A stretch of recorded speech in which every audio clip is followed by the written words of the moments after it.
First and foremost, I want to thank the entire media team for coming out to cover this very important topic on criminal justice and police, on criminal justice reform and police accountability. As we all know, back on May 25th, 2020, George Floyd, a 46-year-old black man, was killed in Minneapolis, Minnesota, while being arrested for allegedly using a counterfeit bill.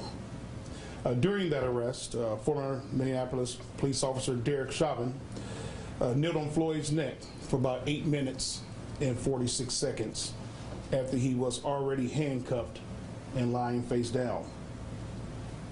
Within days of the savage, heinous, and brutal killing of an American citizen, George Floyd, at the hands of the former Minneapolis police officer Derek Michael Chauvin, the Dayton Unit of the National Association for the Advancement of Colored People took quick and decisive action to craft an 8-point strategy on criminal justice reform and police accountability in collaboration with 21 of our partner organizations. As president of the Dayton Unit NAACP, I sent an 8-point strategy to 22 law enforcement agencies throughout Montgomery County, Ohio, which was meant to assist each agency with keen community police relations and to ensure police accountability at a higher level. While we would have liked 100% participation, we were pleased that 77% of the agency have responded to our request and are actively working to implement our strategies into the fabric of their departments. This is a long-term process and will take time to implement all strategy points. In addition, I, as the president, implemented a task force which has met with the Greater Dayton Mayors and Managers Association, consisting of mayors and city managers throughout the Dayton region, the Managers Roundtable, consisting of city managers throughout the Dayton region, the Montgomery County Association of Chiefs of Police, which several of the members of those departments are here today that will speak, and the Montgomery County Criminal Justice Council to discuss with each of them our 8-point strategies on criminal justice reform and police accountability. We understand that through this relationship building process and to have success with this plan, that it's critically important to be open, honest, and sometimes direct with one another throughout the process. And we have done just that. Today, we are going to share a few success stories from a few of our local law enforcement agencies as relates to this process. So you're going to have an opportunity to hear from 4 agencies within Montgomery County, which has also taken quick and decisive action as relates to our 8-point strategy. We have with us here today Chief Proxman from the Kettering Police Department, and he's going to be talking about the banning of chokeholds. We have Sheriff. We had a sheriff with us that is going to talk about the mental health aspect, Sheriff Rob Strecht. And we also have Chief Alan Hill from Vandalia, from Oakwood, that is going to address the, I don't see that, body cams. And then we also have Chief Althouse, from Vandalia, who's going to address the hiring and recruiting. And as you're going to hear from each one of these departments, they have been working very hard to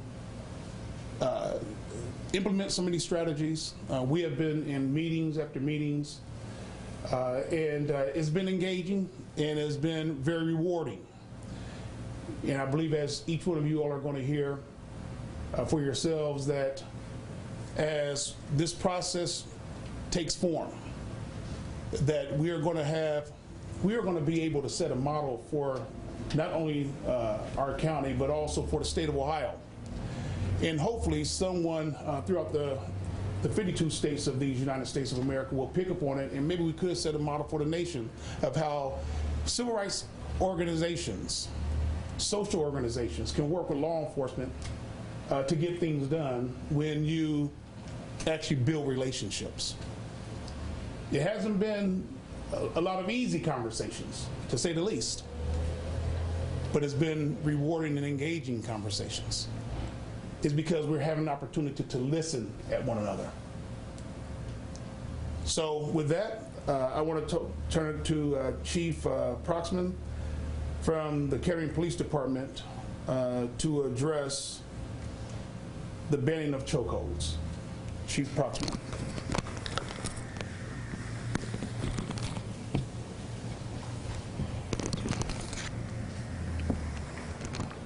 Thank you, Dr. Ford, and thank you all for being here. And we do appreciate the NAACP setting this up for us and have the ability to come out to talk to the public about what we're doing and what we're continually trying to do.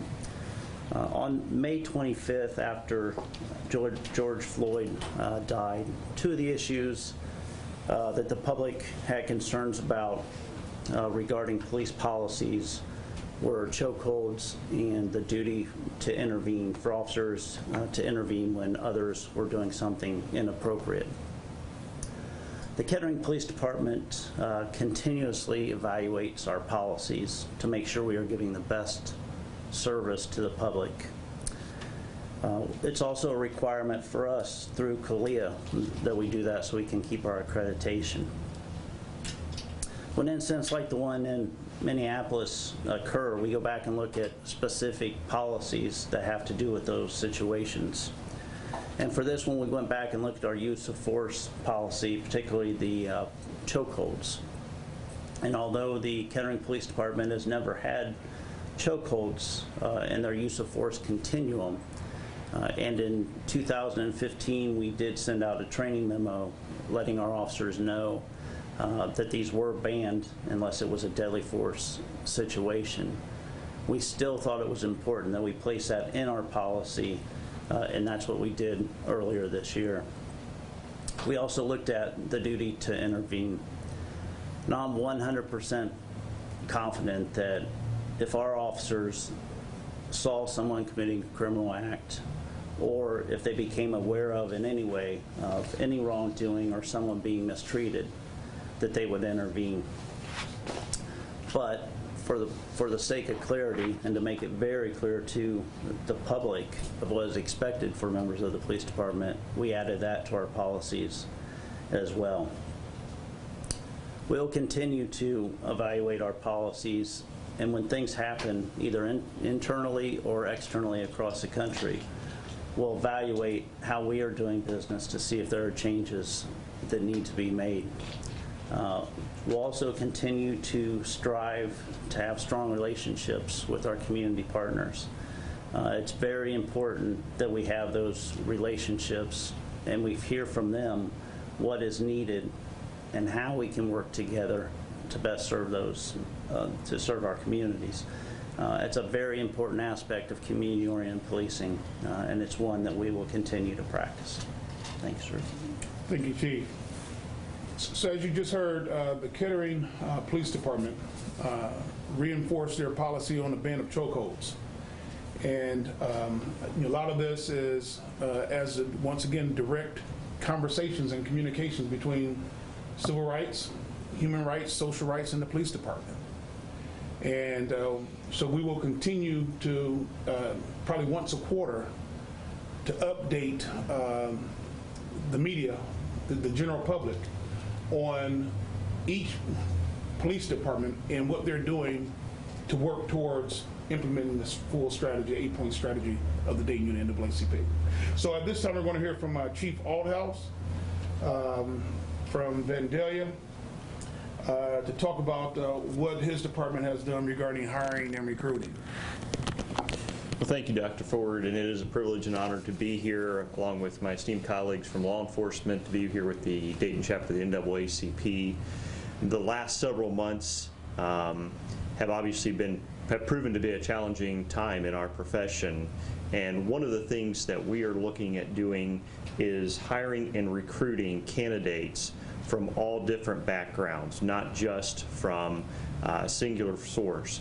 And I'm sure, as most of us in law enforcement can attest to, recruitment has been an extremely challenging part of our profession for several years. To give you an example, most local police academies right now are running between 10 and 15 recruits in an academy, contrasting that to 20 or 30 years ago when those academy classes were running 30 to 40 recruits. Finding individuals who want to get into this noble profession has been an extremely challenging time for us. So looking for methods, looking for ways that we can do that. Some of the things that we have adopted at Bay and Day Division of Police over this last year and a half is training some of our own members from various backgrounds to go out to local colleges, and specifically looking for those with diverse backgrounds, those with minorities, so we can talk about what this profession has to offer, the way we can serve our communities, the way we can meet the needs of everyone within our communities. And so we have a team of not just sworn officers, but civilian employees that come from dispatch, that come from clerical jobs, that can go out and speak to students throughout the community. Some of the colleges that we have visited within the last year from Bay and Day Police Department includes Sinclair Community College, Wilberforce University, Central State University, the University of Cincinnati, and a number of other higher schools of education, and we will continue to do that. Another area that we are focusing on is properly vetting those individuals who are applying for these jobs, making sure that they have the skills and qualifications, and not only that, that they come to this profession recognizing that any biases they have cannot come out during their performance of their duties, and treating everyone equally and fairly while we're serving our community. And we're doing that through psychological screening, in-depth background investigations, and a number of other means to making sure that we can hire the best people for this job. So we're excited, both at Bay and Day Police Department and throughout our region, to partner with the NAACP in establishing some of these standards.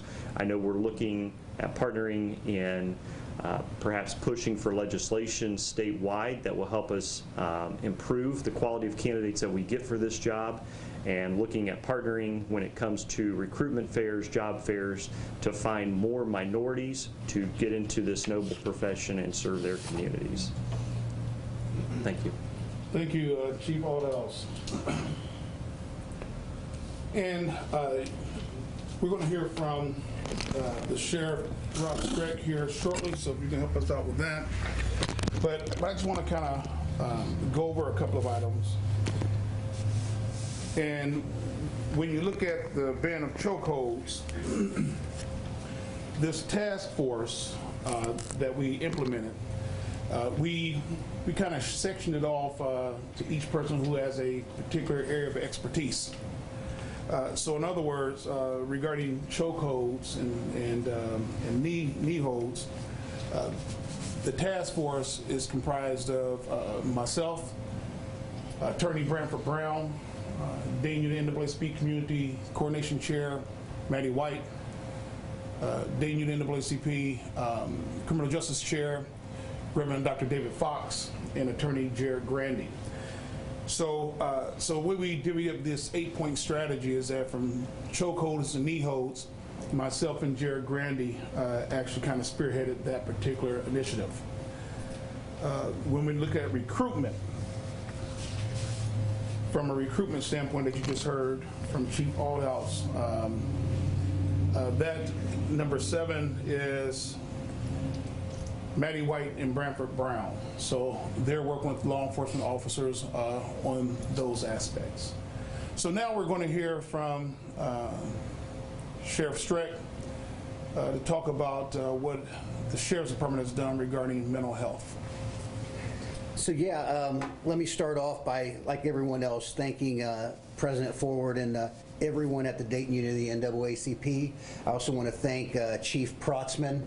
Under his leadership, it's been an honor being part of the Montgomery County Chiefs of Police and some of the collaboration that's going on with that group. And this is a perfect example of that, being a part of this committee with the Dayton chapter of the NAACP. So I appreciate everybody's work there. So in February 2019, we started meeting with Dayton Montgomery County Adams Board. And the goal was to talk about what can we do with people who are suffering mental health episodes as opposed to bringing them to the county jail. COVID hit, and some of the things slowed it down a little bit, but we never stopped. So in July of 2001, the Sheriff's Office was able to begin, or I'm sorry, of 2020, the Sheriff's Office was able to begin their program. But I want to make sure everybody's clear is that this just is not a Sheriff's Office initiative. The Adams Board met with the Montgomery County Sheriff's Office, the Kettering Police Department, Vandalia Police Department, Butler Township Police Department, and Dayton Police. And all of us we began the process of what can we do, how can we work to get better mental health services out into our community. So it took a little while, but the gist of the story was Adams was able to come up with grants for each of our agencies, and we were able to start a program. So to start out, I just want to talk about what we were dealing with. So from 2015 to 2019, we had one individual in the Dayton community. This individual was put in the Montgomery County Jail 85 times to the cost of $63,000. In 2020, this individual moved to one of my townships, Harrison Township, where we have service for the policing contract. As soon as he was able to move into there, and after our first complaint, we were able to send our team there. We began the process, and that individual has not been incarcerated one time in 2020 because of the services this program offers. So just to kind of let you know what this does. So what has occurred for the Sheriff's Office? We are a larger agency. I have 485 employees. I have the county jail, regional dispatch, some things like that get a lot of the individuals that are suffering mental health episodes. So we were able to get 2 full-time mental health specialists, and they ride with our deputies. They are out and about. They can be in our townships. They can be in Oakwood if Oakwood would need it. Obviously, being countywide, part of our agreement with Adams is that if Chief Hill had an individual who he wanted to try to get more services, he could contact the RDC and we could assist with that. So we get 2 qualified mental health specialists. They ride 80 hours a week. I shouldn't say they ride. They are working 80 hours a week because there's always the follow-ups and there's always the paperwork that those individuals have to deal with in their offices. But for the most part, we split them up on different watches. The watches are designated by when our busiest times are. The contract expires at the end of the year, but I believe this program has been so successful that Montgomery County Adams is on board with assisting us and letting it continue. So the Montgomery County Sheriff's Office, our dispatchers, our corrections officers, and our deputies all take part in mental health first aid. So my deputies receive 40 hours of training. Then I have more deputies who volunteer to go to advanced mental health first aid, and they receive more training. And that training lately has been focused on how people are dealing with the COVID situation, isolation, and juveniles. So, we continue to spawn those type of trainings right along with our mental health individuals that are out helping the community. We also have peer support specialists that are assigned mainly to the county jail, but they are also out and about. So the program all works together, whether it's inside the jail or out in the community, to assist individuals. Obviously, the goal is to increase the times the mental health professional is on the scene to prevent incarceration and to stop the amount of repeat calls. So that is what this group does. And as far as the first 3 months of this program has went, 35% of the individuals were repeat callers, and we began developing rapport with those individuals, and most of those individuals would have ended up in the county jail, and they did not. They were able to be diverted to other types of programming.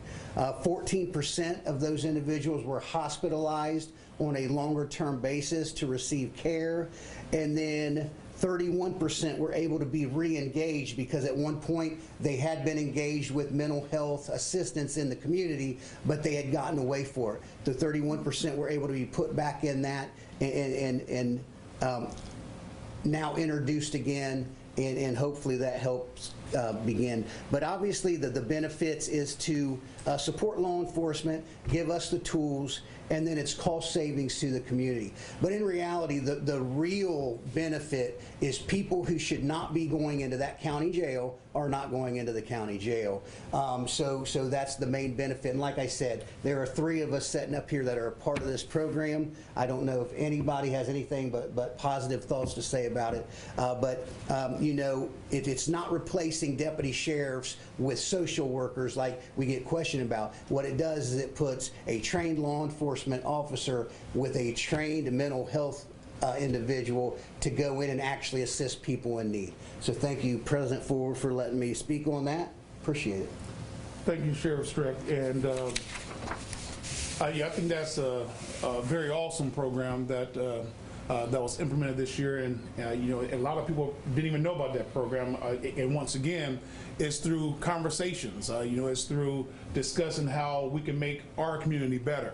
You know, so to be able to have the sheriff actually champion that cause along with the other law enforcement agencies to be able to have ride-alongs with mental health professionals, you know, so that individuals won't go to jail that don't deserve to go to jail. So the mental health aspect of our strategy was actually chaired by Maddie White and Attorney Jared Grandy. So I certainly appreciate all of the assistance from all of our task force members. So now we're on our last one, and then we'll take questions shortly after that. And that is Chief Hill. Chief Hill with Oakwood is going to talk about body cams.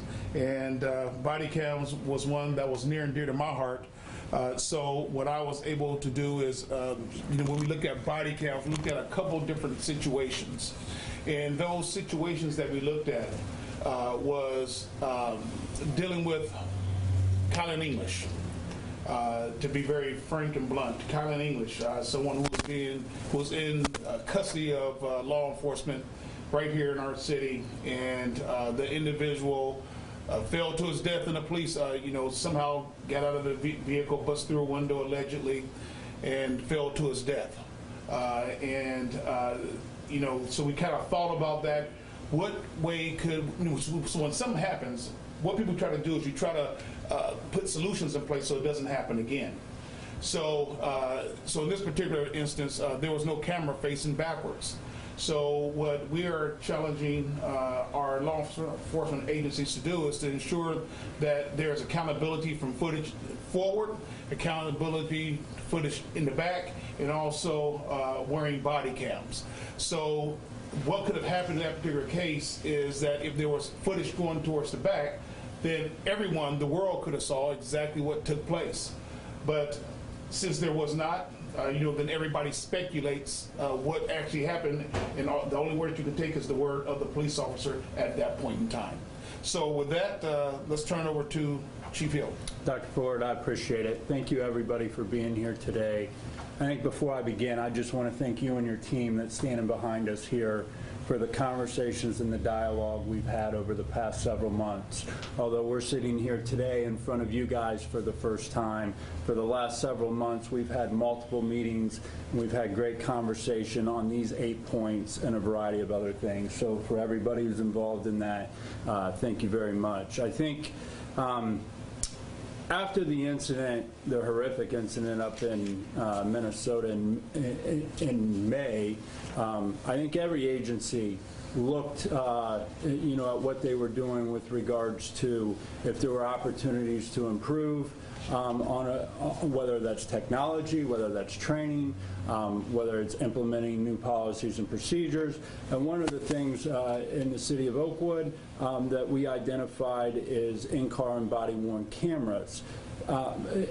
As we talk about this, in my opinion, police transparency, public trust, and officer accountability at all levels are the three most critical components as we move forward. Currently, the Oakwood Public Safety Department does not have in-car body-worn cameras, nor have we had an incident in the last decade where in-car camera footage or a body-worn camera would have made a difference in an outcome of a criminal case or what have you with regards to being able to view the tape. But that doesn't mean we continue to operate in the same manner. And we looked at an opportunity and said, where can we get better as an organization? And so with that being said, the Oakwood Public Safety Department in the first quarter of 2021 is planning to pursue to purchase and implement the use of in-car cameras in conjunction with integrated body cams. The cost estimation is about $120,000 to the city. And as I mentioned, it's being done to build upon the established community trust and the department transparency, and it's consistent with very similar actions of other local law enforcement agencies across the region and across the nation. You know, the use of camera technology is an important component of modern policing, and it will allow for a real-time documentation recording of all encounters between Oakwood citizens or anybody we come in contact with and public safety officers. The funding for this project is being included in the 2021 budget, and it will be presented before the City Council for approval in December. The project calls for a purchase of 7 in-car cameras with 23 integrated body-worn cameras. Each officer assigned to the street will be issued their own body-worn camera.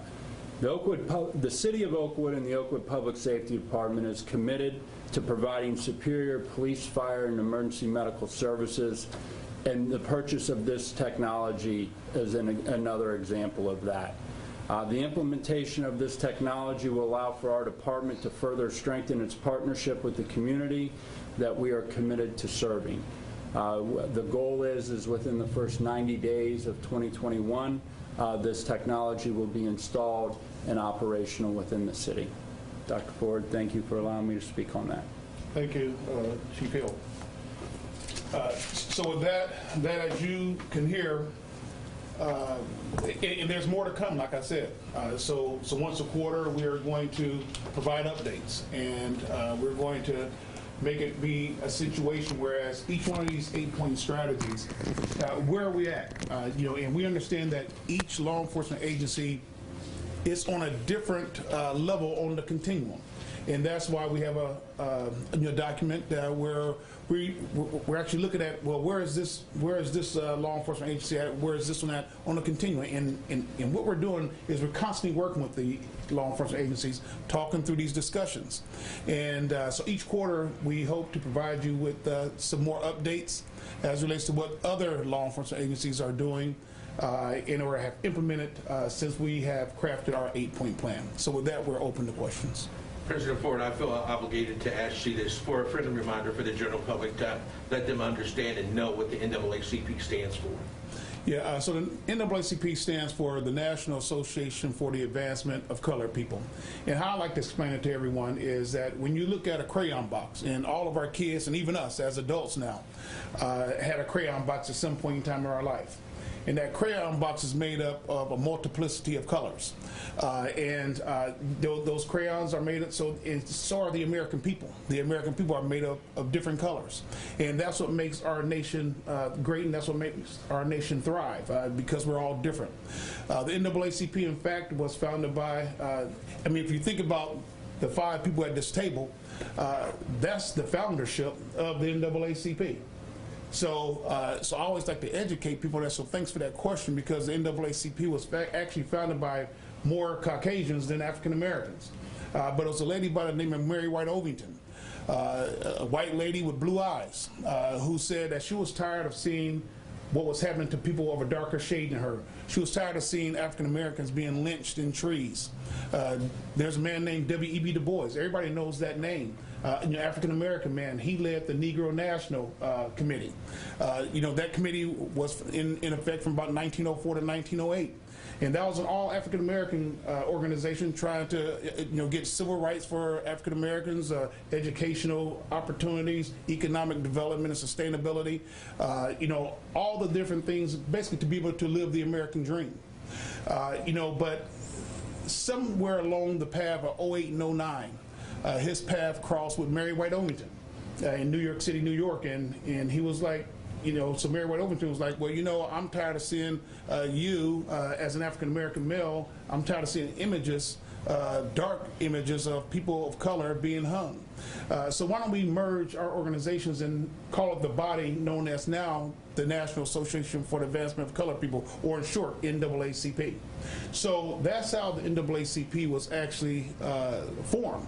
And in fact, from 1909 to 1976, all of our presidents of the NAACP, national presidents, were white male.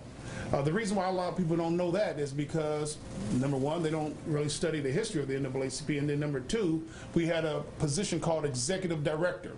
And that executive director was the actual face of the organization. And the executive directors were African American. So you would just assume that the organization was led by African Americans. So, but from our inception, we were founded and have always been across this country, founded by multiracial, multi-generational, multi-ethnic group of people striving to eliminate racial hatred and racial discrimination. I have a question for Chief Althouse. The four faces in uniform at this table are white. What does the community lose the longer we go without black faces in leadership, and how quickly can that happen? When do we start seeing results in the community that you're content with, and are we seeing results that you're content with? Let me move the mics real quick.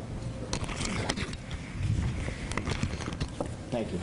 That's a great question, because it is a challenge we face each and every day, is how can we get more diversity in our profession? How can we get individuals from different races, ethnic backgrounds that can understand what's going on?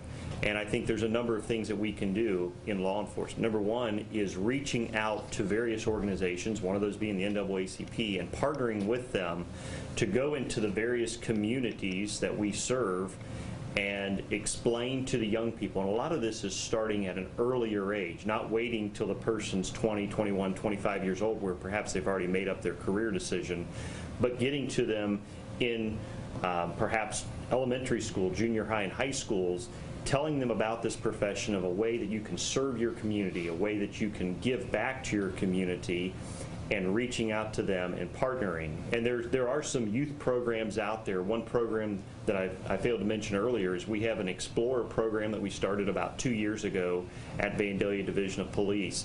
And we seek high school students who may have an interest or may just want to see what police work's about. And it is a diverse group. We have males, we have females, we have blacks, we have whites, and they come into the police department. They learn about what police officers do.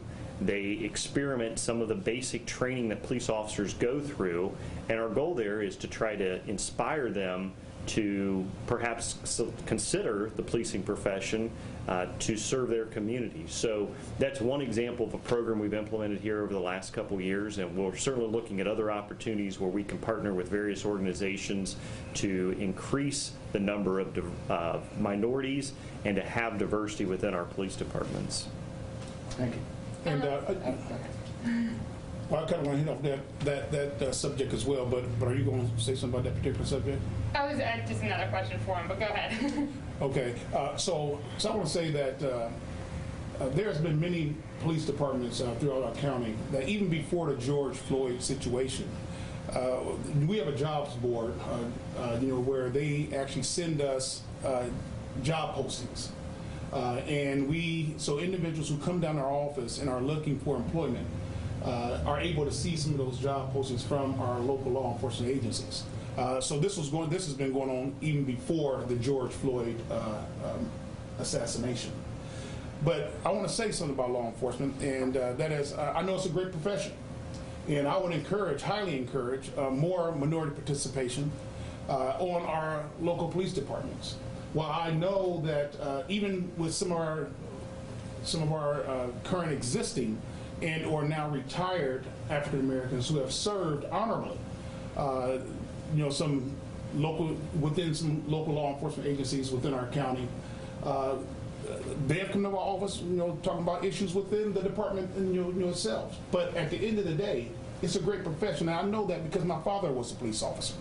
I know that my father went to bat every day, and walked his beat, and I was excited to see my father come home along with his partner who brought me some popcorn, Officer McKeever.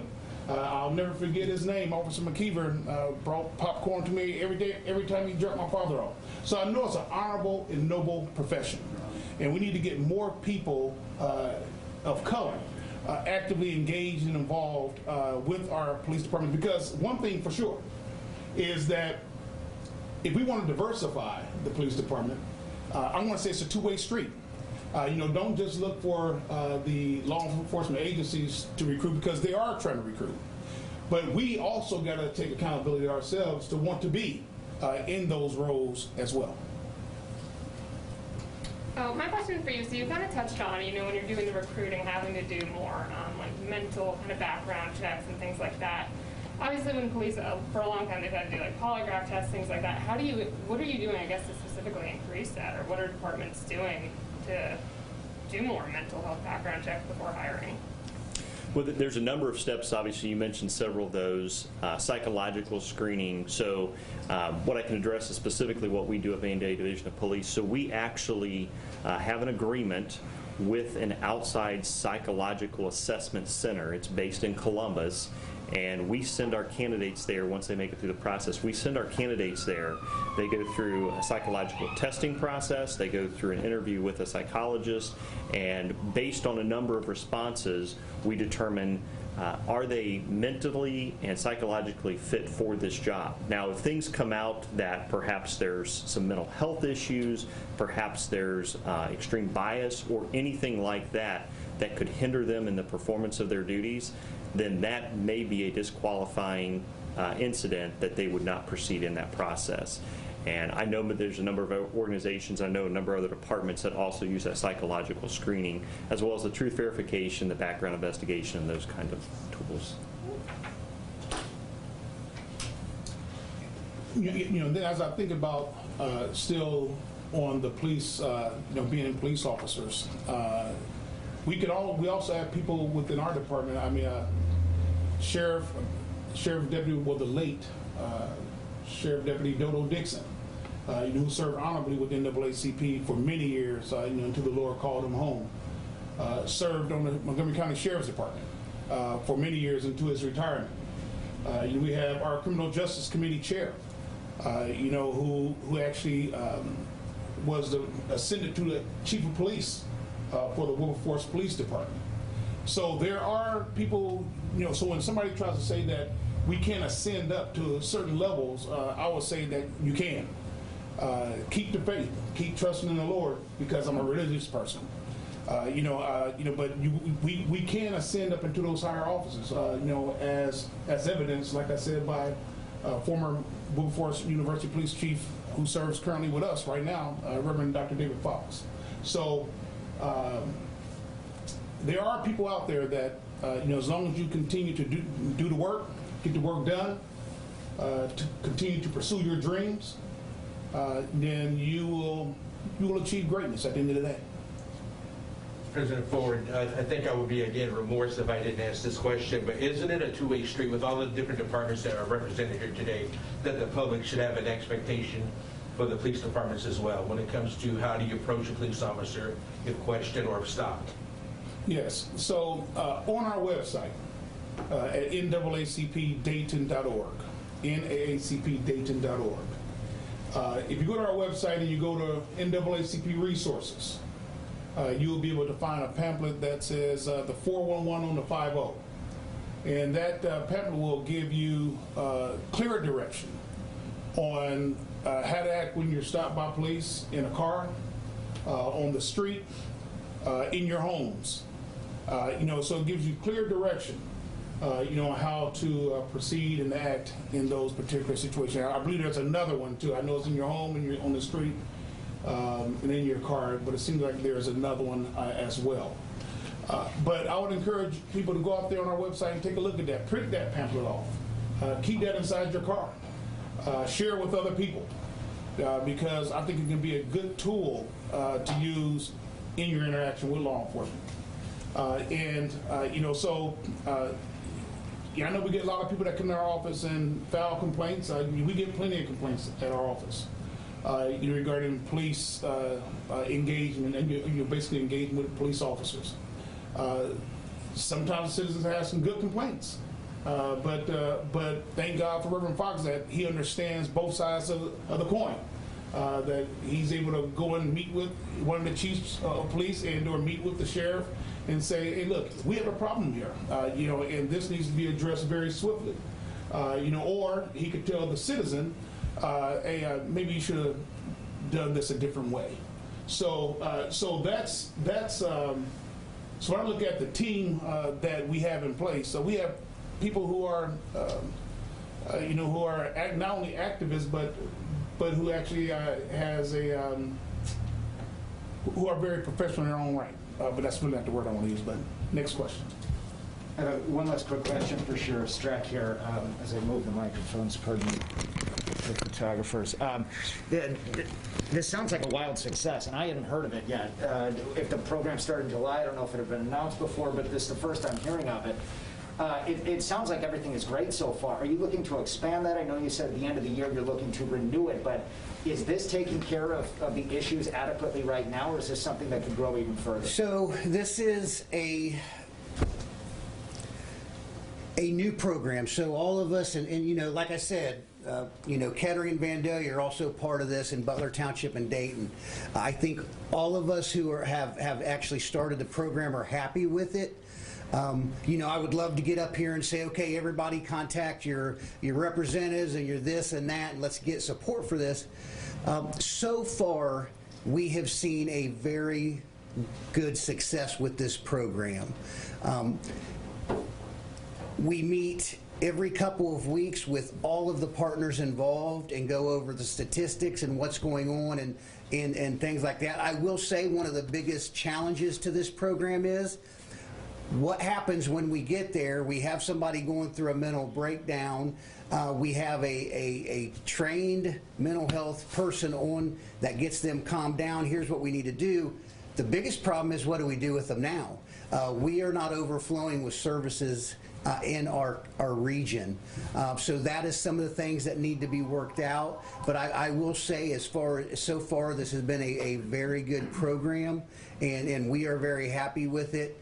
We definitely hope it expands. Once again, we like this program so much. This program only pays for the two mental health. I have to find in my budget the deputies to be involved in this unit. Obviously, I have no issue doing that. I shouldn't say I have no issue doing it. I have no problem trying to find that money because I do like this program so much. So, yes, do I think that it has merit? I do, and we will go through the end of this year, look at everything that's occurred, and then that's probably when we'll say, okay, this is great. What can we do, Adams Board, or what can we do, representatives, about expanding it to other agencies or even other agencies who may have the ability to come up with resources on their own. It is something well worth looking at. When you say the money's there, just to be clear, these are two Adamus employees who are partnered with They're not Adamus. So Adamus gave us the ability to find our own agency in our county. We use Eastway Mental Health Services because Eastway is involved in the county jail. So that was a good program for us to stick with because we can work all facets. But, Kettering's not allowed, but Kettering per the grant can go find who they want. Vandalia can do the same with them. So the biggest challenge is finding mental health certified individuals who will work full-time for the money that's allotted, and then once again is finding the law enforcement officers and paying for that full-time position. But like I said, the agency, at least I think all the mental health agencies that are involved in this have been, have tried very hard to work with us in the amount of the grant. State or federal?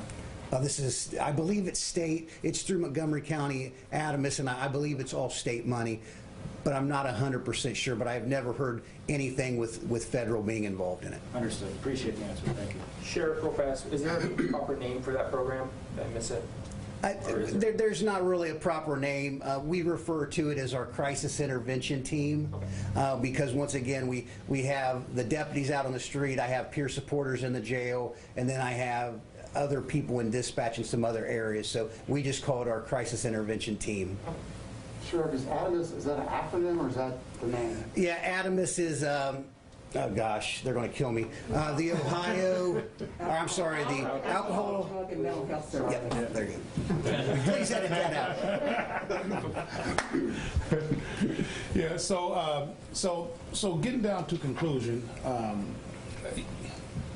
I want to say that some of you all I'll probably see a little bit later on, because there's another issue that we're seeking the help of law enforcement within Northern Hills neighborhood community, where individuals have taken over or trying to take over the streets of Dayton by doing donuts and scaring the mess out of our seniors and everyday citizens, going to lead to death. So I'm quite certain I'm going to see a few of you probably later on this evening at that particular press conference.